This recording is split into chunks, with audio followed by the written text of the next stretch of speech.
Hello, everyone, and thank you for joining us today. My name is Kelsey Lefebvre. Before we get started, I'd like to offer a few technology tips to keep in mind while you're viewing today's webinar. First, all attendees are muted throughout the presentation. Once in a while, it's a good idea to tap your mouse so that your screen does not go to sleep during the presentation. There will be time for questions and answers at the end of the presentation. Questions can be text chatted in at any point during the presentation. To send in your question, click on the question mark box on the right side of your screen to expand a question box where you then can type in your question. A recording of today's webinar and the presentation materials will be available at farmcrediteast.com as well as on our YouTube channel. And now, a quick disclaimer, this information is presented in good faith and is not intended for investment, tax, or legal advice.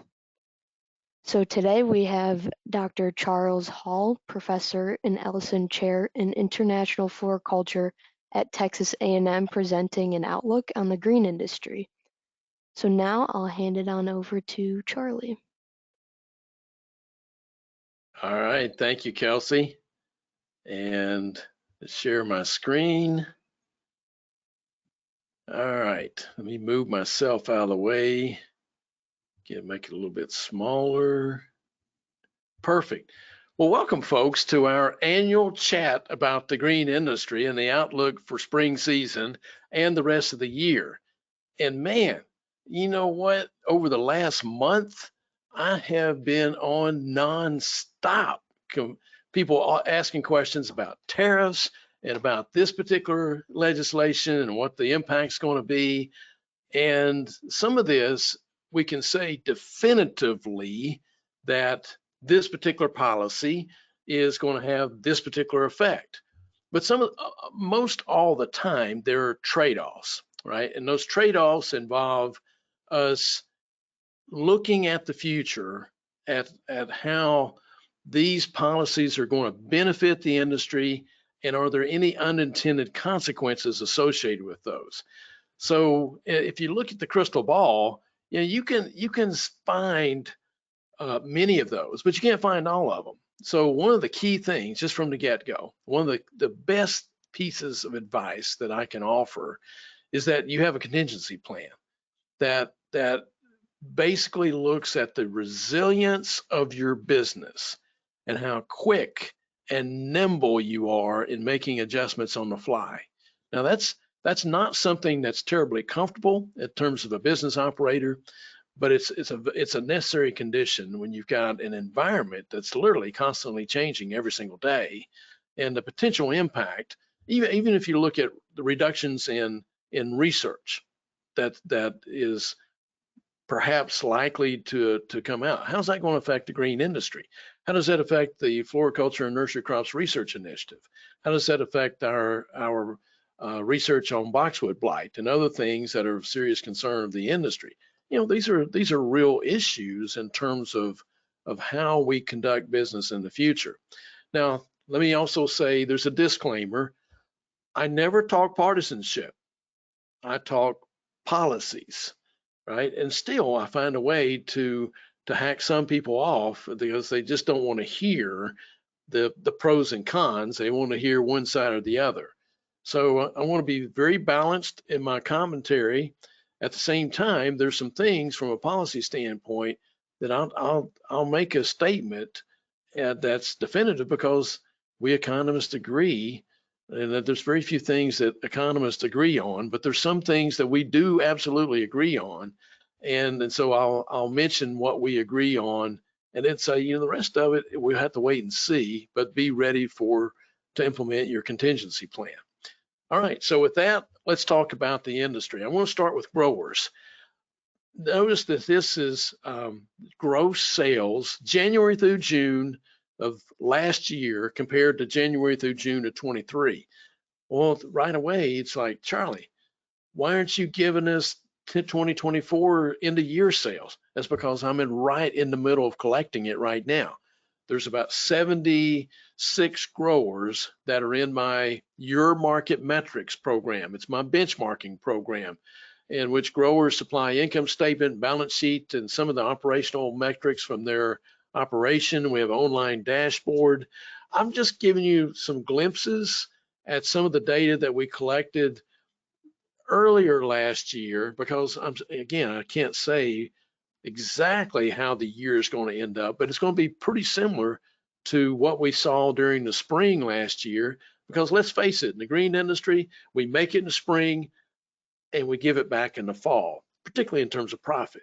The name of the game is to give back as least as possible in the fall. That's what we try to do. But notice this bottom chart. When I compare gross sales, when I asked them about gross sales compared to January through June of 2019, pre-pandemic, then it's a little different situation. You see the bell-shaped curve up here at the top, in which some people's sales are up, right, on the left-hand side, and some people's sales are down on the right-hand side, but it's a bell-shaped curve. So when people ask, how was the industry? Was the industry good or bad this year? Yes. It depended on your perspective, depending on what part of the region, what region of the country you were in. The Northeast happened to be hit hard with a few weather conditions and so forth. And it was a little tougher row to hoe in the Northeast, pun intended. So the performance was very mixed, top line. But still, when you compare and look back to 2019, most everybody's still up. Now, there's a few that are down, but just a little bit. Now, what about bottom line? Same bell-shaped curve, right? Except the two tails are higher. Those that are down by more than 25% versus you got almost just shy of 20% over here on the left where my cursor is, that the sales are up by more than 25%, and then a whole smattering of in between, right? So very mixed performance. But when you compare it to 2019, the same trend, right? You add up all these that were up, and it's roughly 3/4 of the folks in the industry, I think it's 78% when you add all those up, that were up compared to 2019 versus down. Now, that when you look at the last 5 years, and I've plotted for growers in the database the last 5 years performance, and the x-axis here is simply the number of firms, right? And so on the left-hand side, you got some firms that are in the redonkulous range in terms of profit. They are knocking it out of the ballpark in terms of net profit. And then it gets down to reasonable levels where you got single to close to double digit. But then over here on the right, you got some firms, even those firms that are in the program that you think would be your above average firm, they've had a tough road to hoe over the last 5 years. And it begs the question, now some of those firms are no longer in business. Over the last 5 years, when you've seen the trade policies, I mean, the trade magazines talk about so-and-so has gone out of the industry, some of those firms were in this database. So there's very mixed performance. So the question for you out there is, where do you stand on this continuum? Now, switching to retail, I'm good buddies with Danny Summers of the Garden Center Group. This is some of the numbers that he shares with me. I share the grower numbers, and he shares the retail lawn and garden numbers. And you can tell by region, there's some major differences across the country last year. Now, this is end of the year 2024. This is how the year finished up just a mere 2 months ago. And you can see that for retailers across the country, you put them all together, they were down 5%. But in the South Central region, they were down 11%. Up in the Northeast, they were down 4.8%. All right, so in the Mid-Atlantic, they were down 3.9%. So there's some areas that were less negative. In the Northwest and in British Columbia, they were actually up. Well, compare that to 2022, when British Columbia and the Northwest region didn't even get above 70 degrees before Mother's Day. So now they had big negatives that year. So year over year, when you look at the numbers, you don't want to say, based off of this year over year performance, the industry's doing good or the industry's doing bad. That is an errant interpretation of these data. I'm just showing you the year-over-year comps. Now, when you go back here and you look over the last 5 years, and there's some firms that always end up over here on the right-hand side, all right, now you can make some definitive statements as you got to make some changes or you're not going to be. So, but when you look at year-over-year performance, you got to bear in mind that a year-over-year comp, positive or negative, does not make a firm successful, right? It just means that there are situations in the external environment, maybe some things happening internally that caused this. Transaction count was also down 4.9%. There were fewer customers coming in, fewer transactions. Now, there's a corollary database within your market metrics that Ian Baldwin looks at retail garden center numbers, and the customer counts were also down.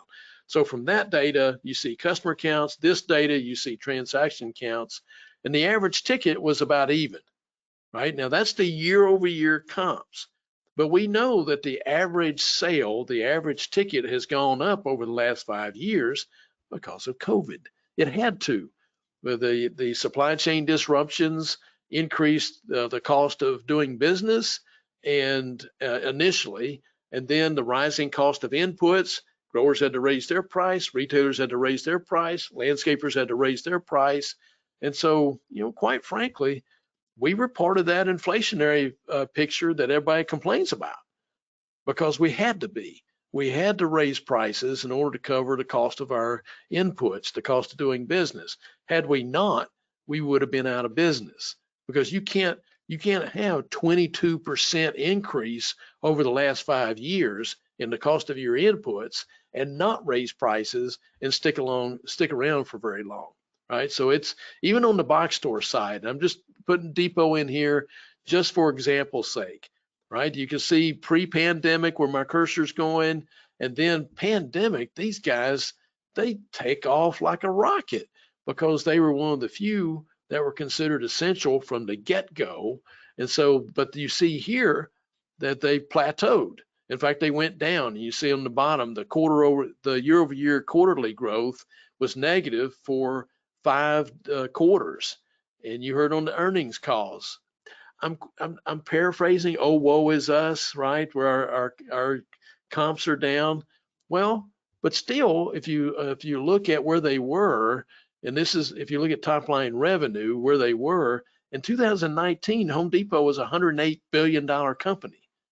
Now they're a $153 billion company as of 2024. I'm not crying in my milk for Home Depot, right? Even EBITDA, you look, it's not bottom line, but close to it. But you're 17.6 billion in 2019, just shy of 25 billion, right? And then, of course, you go into vendor discussions with Depot, and they're saying don't even ask for a price increase. That's a bunch of bull, right? Because you look at where their EBITDA is now compared to where it was before, they certainly have money to pay vendors, but that's a different issue, right? No judgment there. Well, maybe I was judgmental, but the point being that if you put it all together, the sales of flowers, seeds, and potted plants from 2016 all the way over here to the right, which is 2024, you can see to the left of the red arrow is right before the pandemic. From the pandemic on, you see the growth that we had during 2021, flattened off in 22. And I was asking myself, is this the returning to trend? Because in every other economic downturn since 1948, when people were staying at home more, they spent more on lawn and garden. But when they started buying refrigerators and cars and other durable goods, that's when the green industry took it on the chin. So I was looking for the industry. I was hoping that they wouldn't, but I was looking for this downturn, but then it turned back up. And in 23, there's a plateau. And in 24, another dip. So I thought, well, maybe this is it. It came back up. So here we stand. We got this plateauing in the industry, and every single grower, every single retailer, every single landscaper that I'm talking to, they're saying, all right, we've had to become salespeople again. The times when stuff's flying off the shelf, And we got 6 or 8 months of landscape projects backlogged. Not quite, right? We've had to pull out our sales cap, and we had to sharpen the pencil, and we had to get with it. But one thing I want to point out, and this is why just looking at year-over-year performance is not good, because I want to show off some of my PowerPoint skills too. When I click on that button and I move 2024 over here to 2019, let me do that again because I like doing it. Look at that, slick. So compare 2024 to 2019, and you can see that even though we've plateaued, we've not digressed to where we were pre-pandemic, and we're still well above. And that's an important consideration because consumers, depending on whether we're selling to the end-to-end B2C consumer or whether our customers, B2B customers, they are still buying. The industry is still growing. And when I ask people about some of the obstacles back in 2024, they talked about the weather. They talked about the fact that we're still a luxury in people's minds and we're not an essential. We talked about election uncertainty. We talked about inflation and interest rates. All right, I give you that. But one thing I know is that when people earn more or they have more money, they spend more money. That was C. Northcote Parkinson back in the early 1900s. That was his law number 2. Expenditures rise to meet income. If you look at incomes in the last few years since the pandemic, you see the COVID checks went out and the per capita income was increasing at the same rate it was pre-pandemic. Now, that's nominal dollars. Of course it would. When you adjust it for inflation, the real dollars down below, the purple, you can see that their per capita income is still higher than what it was in the pandemic, which leads us to postulate, to hypothesize. I got all kinds of words coming out. It leads us to think that because incomes are going up, expenditures are going to rise. And sure enough, there it is. Now, I did pull this back out from last year and updated it because this is real personal consumption expenditures. This is muy importante stuff. This is what the Fed uses to adjust interest rates higher or lower. Is based off of the PCE index, not CPI, the PCE index. And the closer it is to their trigger point, 2%, higher or lower, they'll adjust interest rates to either stimulate the economy or to put the brakes on. But we've seen that real personal consumption expenditures, here's the drop off during the pandemic, follow my cursor, here's the rebound. You throw $5 trillion worth of fiscal policy measures and $5 trillion monetary policy measures at an issue, you're going to stimulate some consumption. And that's what happened. Now, every economist worth his or her salt back then, we all said, we're going to generate some inflation with this. You can't put that much money in the money supply and not create inflation. But we hadn't been through a global pandemic before. We don't know what it's going to take. So we're going to have to put the money in. So you see this consumer sentiment, consumer confidence numbers over here. Sometimes we feel good, sometimes we feel bad, depending on which news channel we're watching, depending on who invaded who, etc. Notice the disconnect about how we feel, which is all over the map. So good and bad, good and bad, good and bad, and how we spend, right? So I don't put a lot of stake in consumer confidence numbers. I look at where people are spending their money. And they've been buying pet supplies. That's the top orange line. You can see we're buying more pet supplies when we're a pandemic. Even the data I showed you earlier, the flower seeds and potted plants, we're buying more than what we were, and we're buying more boats. That's the bottom blue line, is pleasure boats. So show me a recession in that data right there, right? It's not there. And if you take those 3 lines, those are the 3 down at the bottom of this chart, and you look at food services away from home, we're still going out to restaurants. You look at recreational goods and services, we're still buying RVs and pickleball rackets, right? So that's well above where we were in the pandemic or before the pandemic. And then recreational services, our golf club memberships, etc., that we're still spending more than we were prior to the pandemic. So why do I bring this up? Well, the big thing is this to combat this luxuries versus essentials kind of discussion. If we were so bad off and the vibe session, all the people who were in the midst of this economic growth that we saw during the Biden administration, if all the folks that were naysaying the economy, show me in the data, right? So yeah, there's some hurdles that we had to overcome. I'm not saying that. I'm just saying that consumption is 70% of GDP, roughly a point or two. But if things were so bad, you'd think people are still spending. But they keep complaining about the price of eggs. You know how much of our household budget goes into buying eggs? Point zero, and I'm making this up because I don't know the actual number, but it's got to be 0.05% or less, right? And yet people judge the overall gauge of inflation and the economy off of gas prices and those things that are usually pretty small part of the household budget. So the mentality of people as they consume, there's sometimes a disconnect. So again, I'm following where they spend their money pretty closely. Now, what about their debt? A lot of folks say, well, look at the stuff we have on credit cards. And the blue line here, the blue portion of these bars each year is is the credit card debt that we have in place. And see, the big part of what we owe is on our mortgages right there. And the delinquency status, which we see here in the small chart, is not anywhere near what it was in the Great Recession days. So I'm not too worried about that because you look at data like this, where it's the credit card limit versus the credit card balance. The blue portion of these bars, the dark blue is our balance. The credit card limit is the light blue portion. So we have a lot of room for credit-based spending that we've not even touched. You look at home equity lines of credit, the red is where our balance is, and the light pink is where our limit is.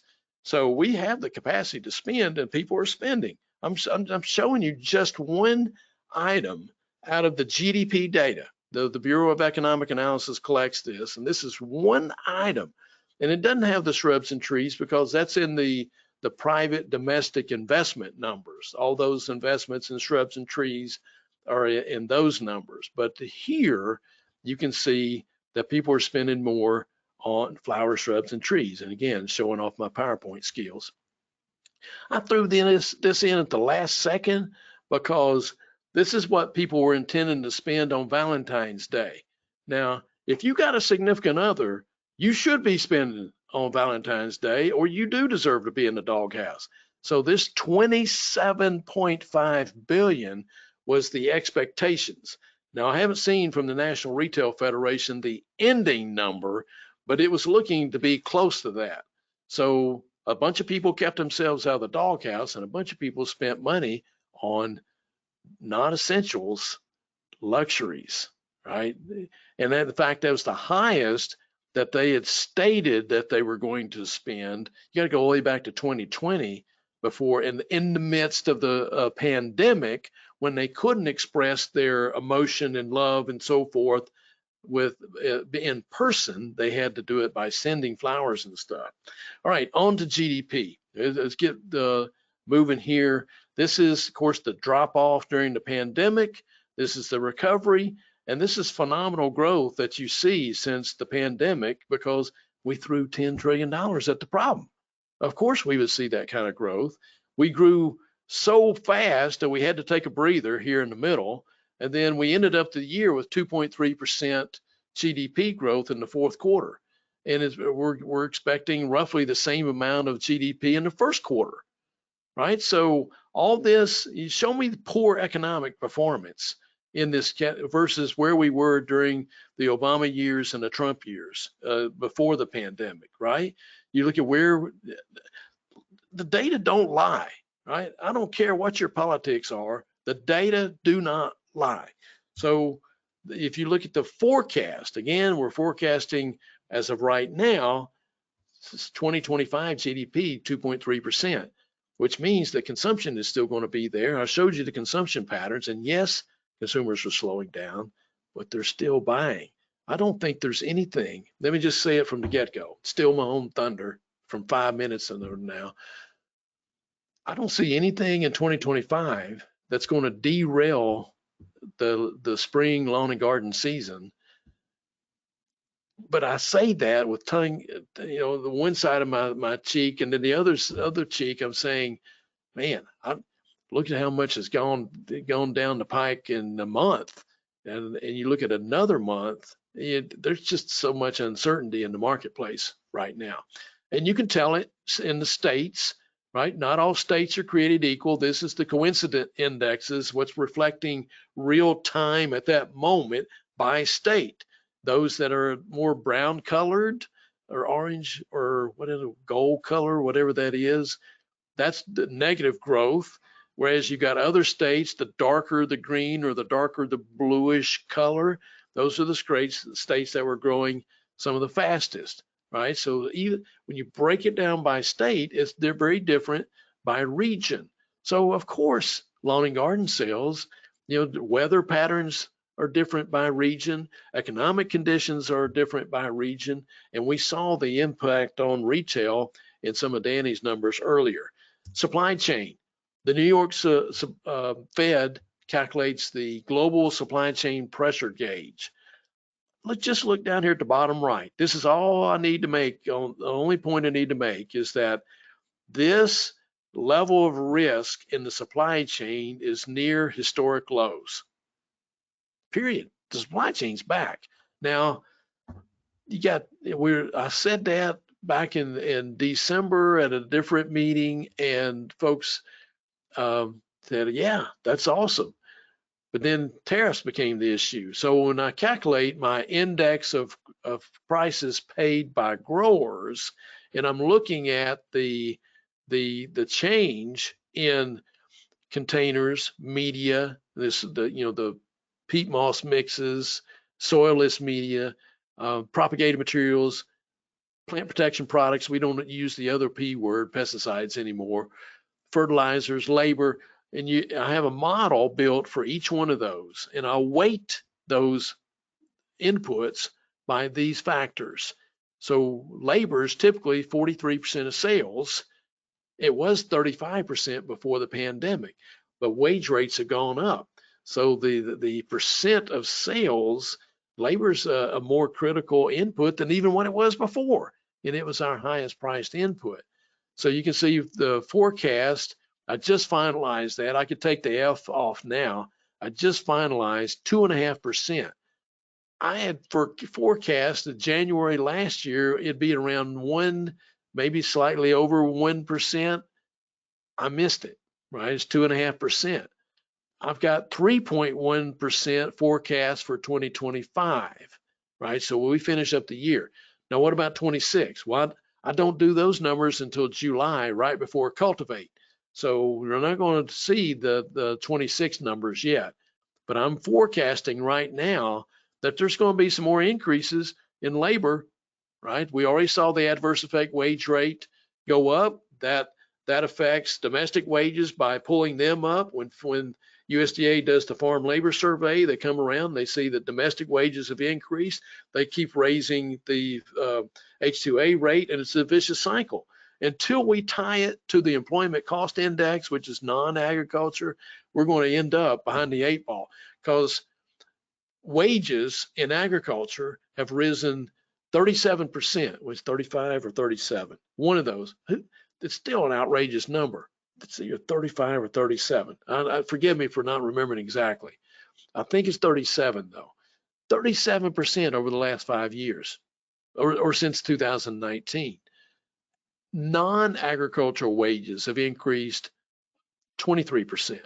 All right, so there's a big difference between the wage levels within agriculture and non-ag firms.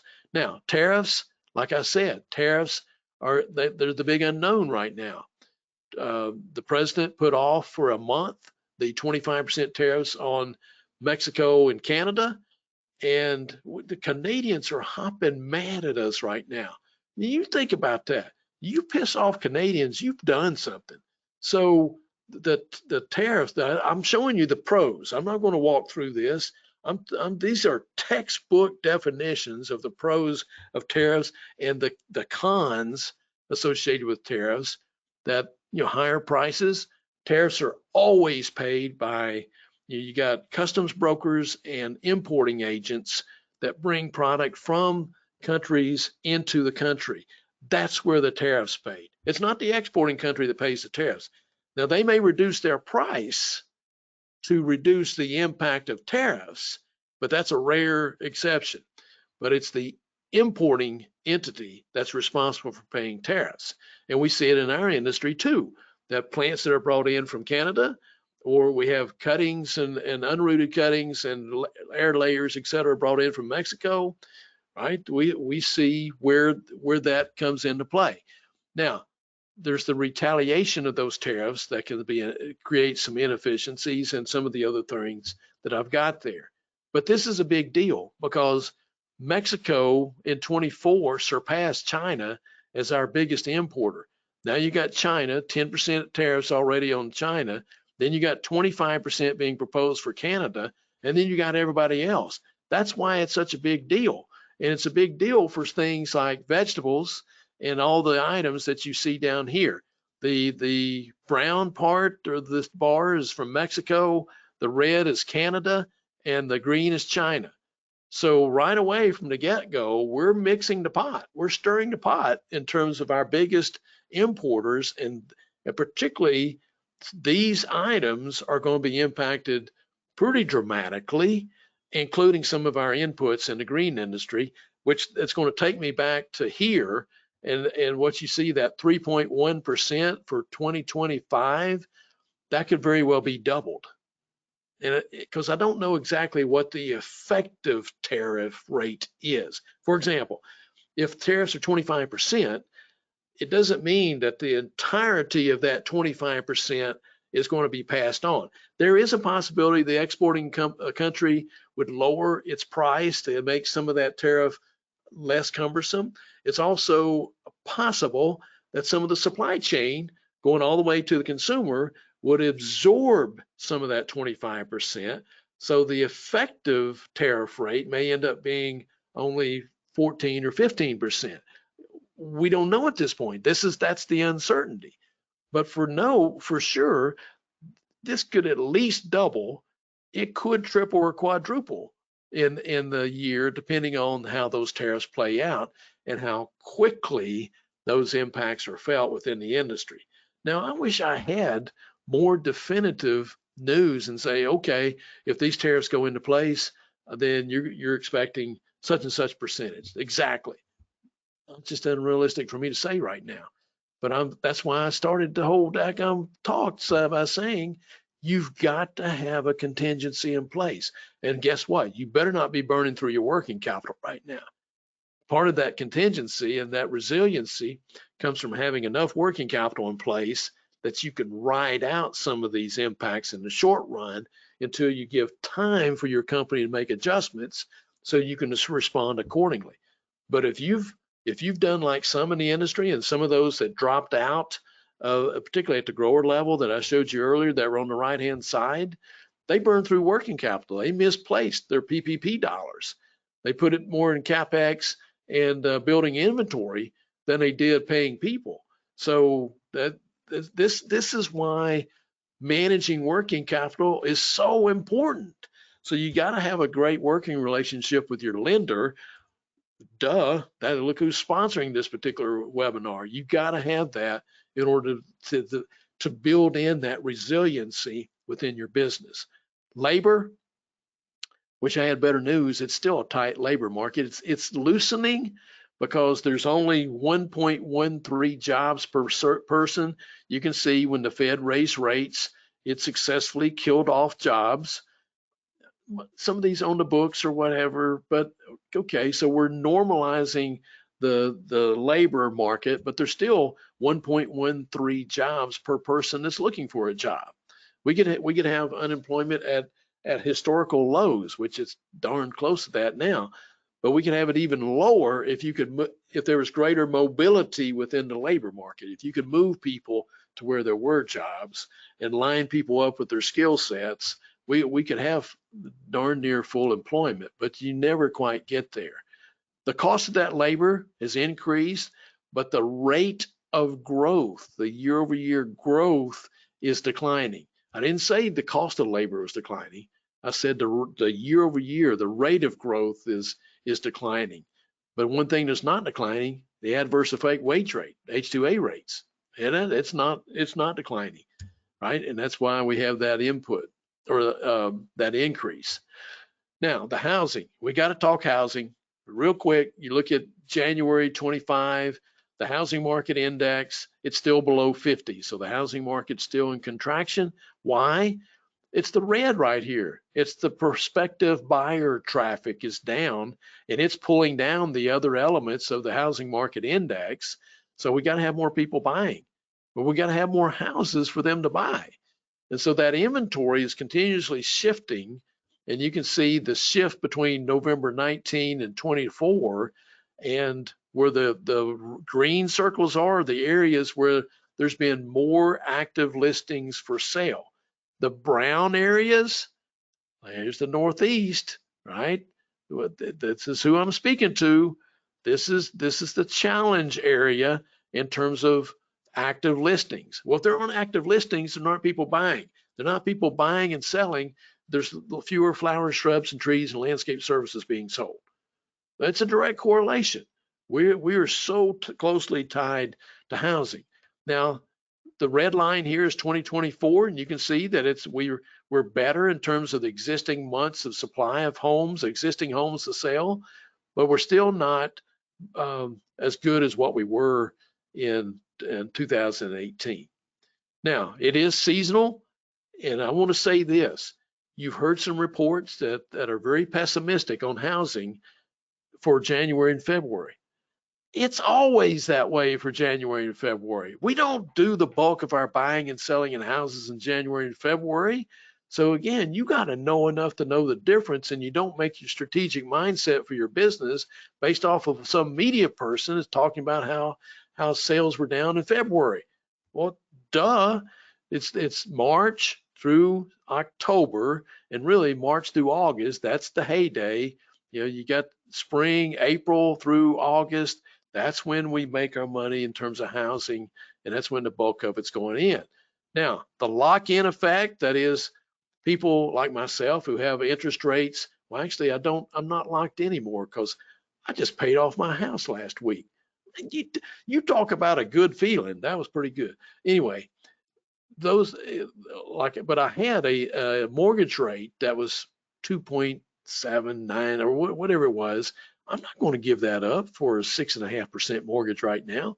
So that's the lock-in, the handcuffs that are holding some people back. But you can see in 2024 here, you can see that lock-in effect has been easing in 23 and 24. And the shift in home price is the same.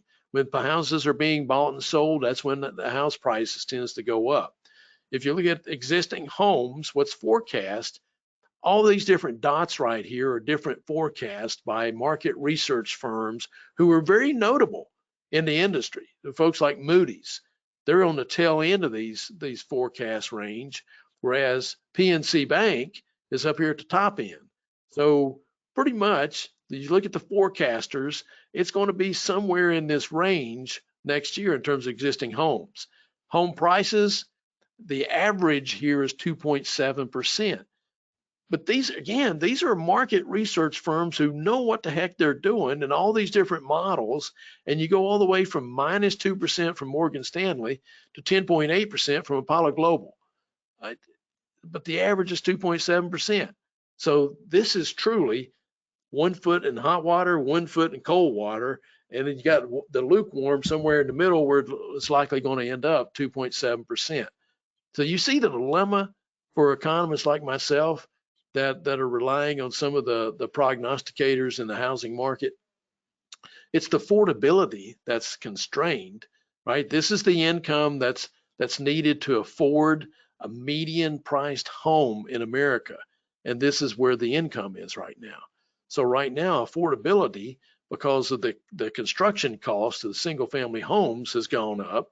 And so you can see the affordability is actually, if you look at 22, which is the brown numbers, and where the blue is 2024, and there's only a few items like the foundation concrete, other foundation, building permits. There's only a few things in there where the costs have gone down.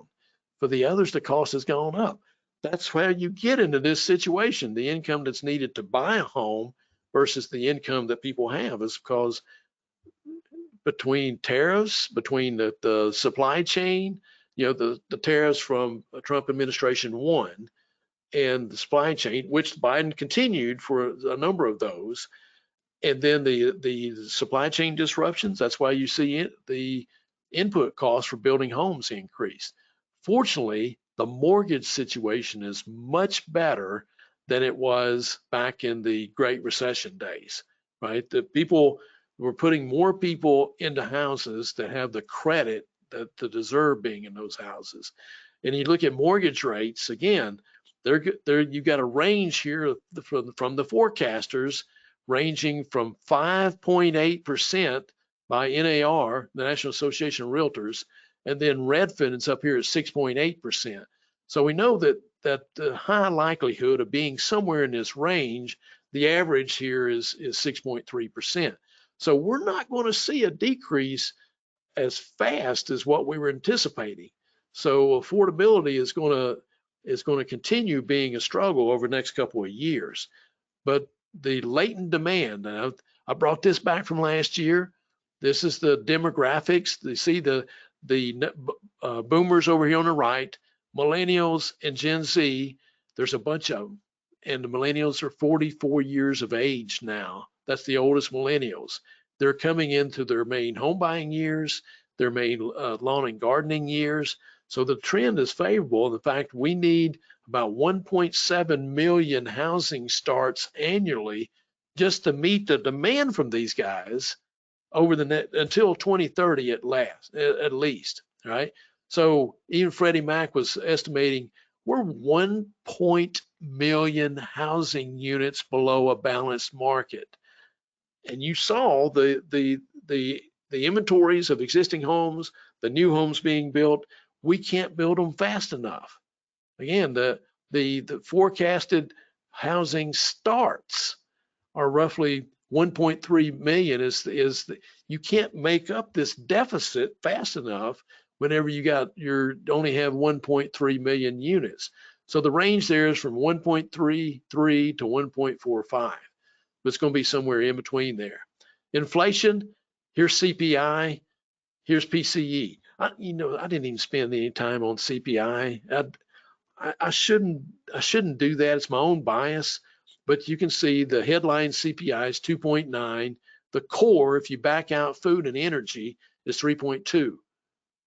Now, wait? You're seeing what happened there? You seeing what I'm seeing? You back out food and energy prices out of CPI, and the CPI goes up.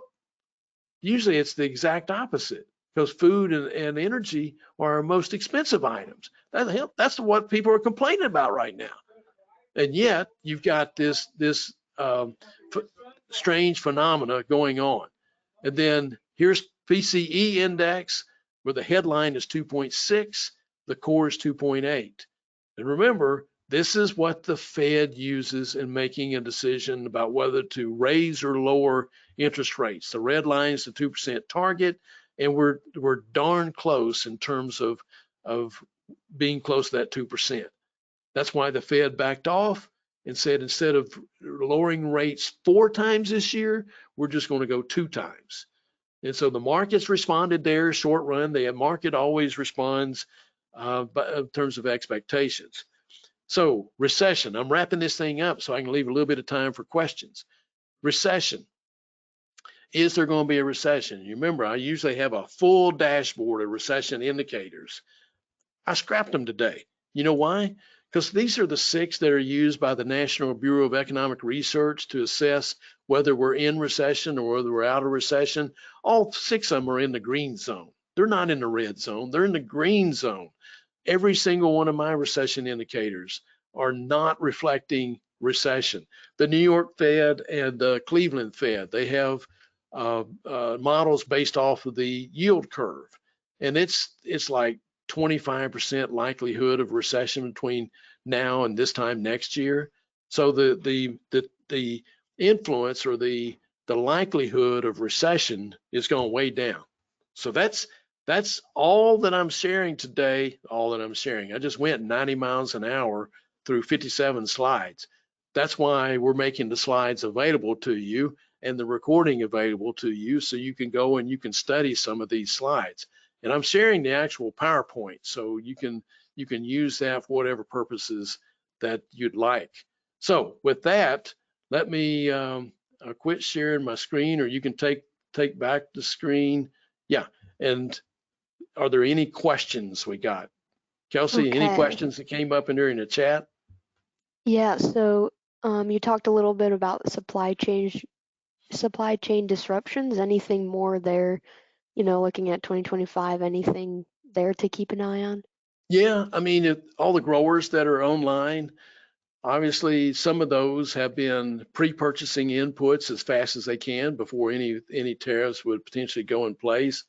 Anything that we're getting out of China, containers, et cetera, that the folks have been stockpiling those.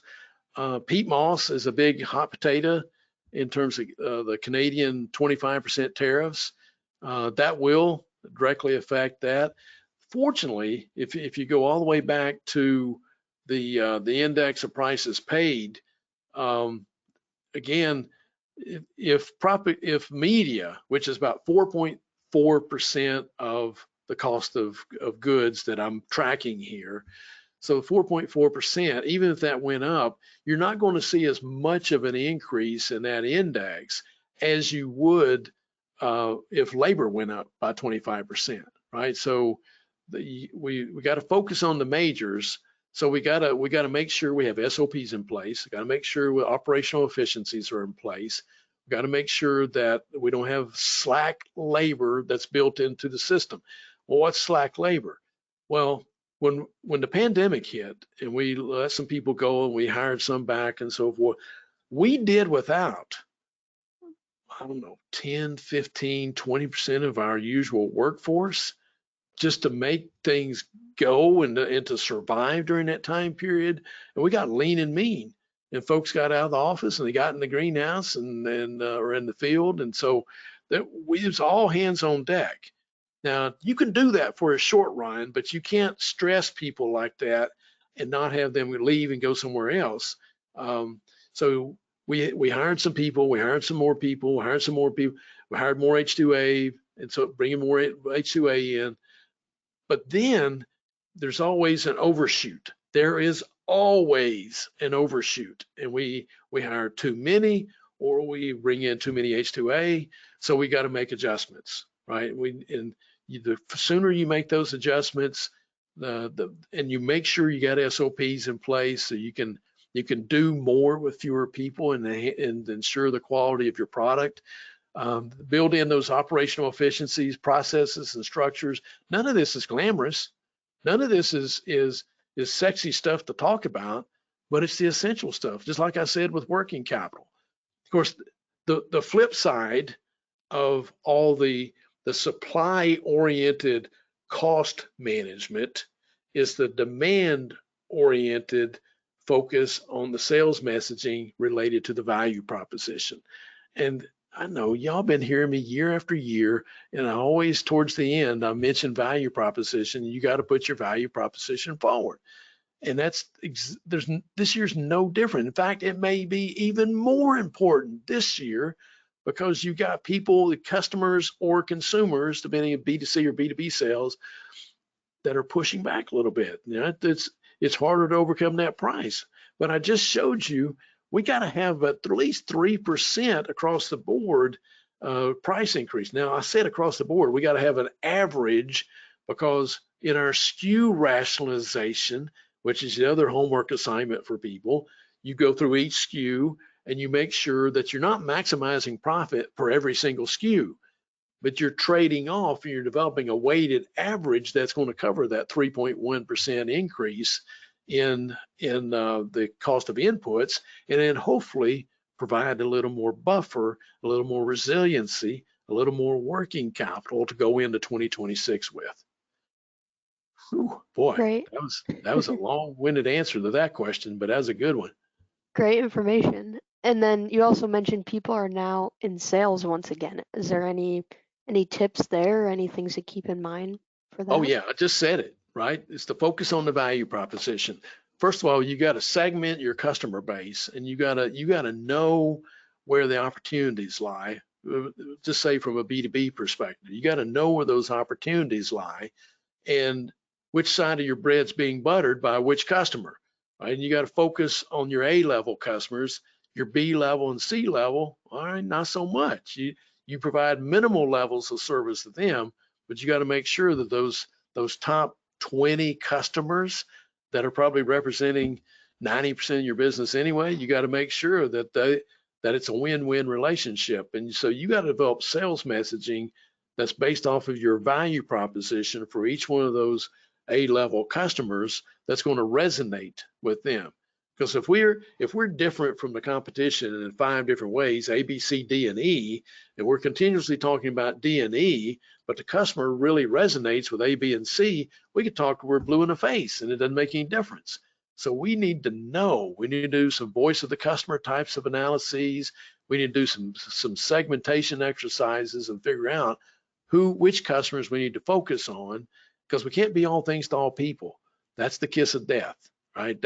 You do not want to do that. So that's the demand side, that's the sales side, is both the segmentation, the SKU rationalization, value proposition, all rolled in there on the demand side. Great. And I would say the theme of this webinar, but certainly all the others we've done so far, is there's a lot of uncertainty happening right now. And you mentioned the importance of contingency plans. What's your number one recommendation for that going into 2025? Well, I know who's sponsoring today, right? So I'm making sure my lender relationships are where they need to be, right? So that's a value add right there, because you don't want to get to the situation where your banker doesn't understand your business, and or you've been presenting a not 100% accurate picture of the business. You don't want to go there, right? You want to make sure that those relationships are solid, and the banker understands, your lender understands exactly what you're struggling with in your business. But I think the contingency remember I said agility and being nimble. And if you're a big operation, if you're 50 million, 100 million, 200, 600 million, one of our biggest grower in the country, you've got to be still provide nimbleness and agility and adaptability in a way that is different than smaller firms. Smaller firms have an advantage there in being nimble and quick and so forth. But even though you're a big company, you've got to act nimble. You got to act agile, right? So, well, how do you do that? This is where your systems and processes come into play. And you're looking through the entirety of your value chain, from inbound logistics to outbound logistics and all the things in between. And you got to look through the value chain, and where is it that you're creating value and where is it that you're destroying value? Great. And then one last one here, unless you have others, feel free to jump in, Charlie. But any specific product trends? I know you talked about overall like consumer trends. Anything specifically to keep in mind? Um, you mean in terms of the product categories? Yes, I don't think whatever you feel like sharing. It's Yep, I don't general. have much to say on that, except this. Remember I said that there were some who were using PP dollars or um, some of the other programs that were put in place for COVID relief, and they kept their workforce employed, which was the main use of those dollars. But they also found, well, I can pay down a little long-term debt. I can invest in some capex, or I can invest in tradable assets and build inventory. And I saw a bunch of folks building inventory during this time period. Well, there's a concept called the bullwhip effect. And just like when Indiana Jones cracks the whip and the whip goes up, and then as the whip goes out, it comes down slowly. And it's kind of a pig and a python effect. And it's the same way with the buildup in inventory that happened during the pandemic. We've not seen that python come through the pig yet. We've not seen that whip crack, but it's coming, because if some of that was in 2 or 3 inch caliper trees, for example, it takes a little while to build that inventory. If the shrubs to get it up to 3 gallon size, if it's a boxwood, it's going to take anywhere from 4 to 7 years, right, to get to a 3 gallon size, depending on what part of the country you're growing those boxwood. So you've got this bullwhip effect that's coming down the pike, but it's not here yet. So to me, that's the biggest product related thing that I got my mind focused on. The demand for annuals and perennials and smaller plant material, as economic conditions tighten, the demand for those product categories goes up. But in situations like what we've been in recent years, the tree growers are finally making some money because they've been able to sell trees. But that's, still contingent on economic conditions and the housing market. And fortunately, commercial real estate seems to be making progress. I didn't mention that earlier, but commercial real estate continues to be making progress. Again, very region dependent in how much progress that sector is making. Great. Those are all the questions we have. I don't know, Charlie, if you have any other last minute thoughts or questions Well, of I your own. think I snuck in some of the other points I wanted to make and some of the other responses. I'm sneaky that way. So some of those talking points I made sure that I built in. So I don't have anything else to add, but I just encourage folks, if you got other questions, they can reach out to me directly. And again, feel free to use the PowerPoint for whatever purposes you deem appropriate. Okay, sounds great. Thank you so much, Charlie, for presenting all this information. And then, as he mentioned, the slides and the webinar recording will be available online at farmcrediteast.com. That's everything. Thank you so much for joining today. All right, Kelsey, thanks for inviting me.